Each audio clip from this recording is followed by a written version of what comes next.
નમસ્કાર દર્શક મિત્રો, આપ જોઈ રહ્યા છો આજકા ભારત ન્યૂઝ। સરસ્વતી તાલુકાના અબલુઆ ગામમાં ગટરના પાણીથી થતી ગંદકીના કારણે લોકો બેહાલ બન્યા। ગટરનું પાણી પીવાના પાણીમાં મિક્સ થતા ગામજનો ત્રાહિમામ પોકારી ઉઠ્યા છે। વારંવાર તલાટીશ્રી, સરપંચશ્રીને રજૂઆત કરવા છતાંય આ વાત પર કોઈ પણ જાતનું ધ્યાન લેતા નથી, તેથી ગ્રામજનો રોષે ભરાયા હતા। ગામમાં સ્વચ્છતા અભિયાન ચાલી રહ્યું હોવા છતાંય ગામમાં કોઈપણ જાતની સ્વચ્છતાનું કાર્ય કરવામાં આવતું નથી। ગટરના ગંદા પાણીથી લોકોને ખૂબ હાલાકીનો સામનો પડી રહ્યો છે। આ પાણીથી પીવાના પાણીમાં મિક્સ થતાં લોકોમાં રોગચાળો ફાટી નીકળે તેવી પણ શક્યતા જણાઈ રહી છે।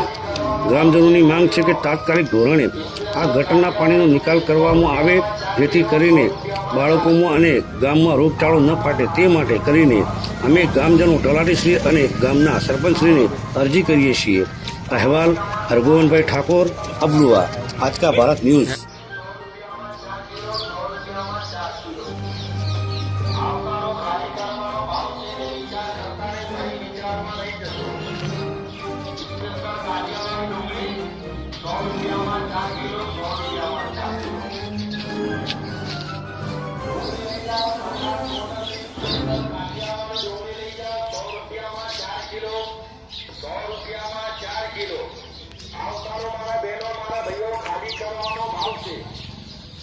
स्पेशल काठियावाड़ी देसी नागपुर गोडली डुंगली 100 रुपया में 4 किलो, 100 रुपया में 4 किलो।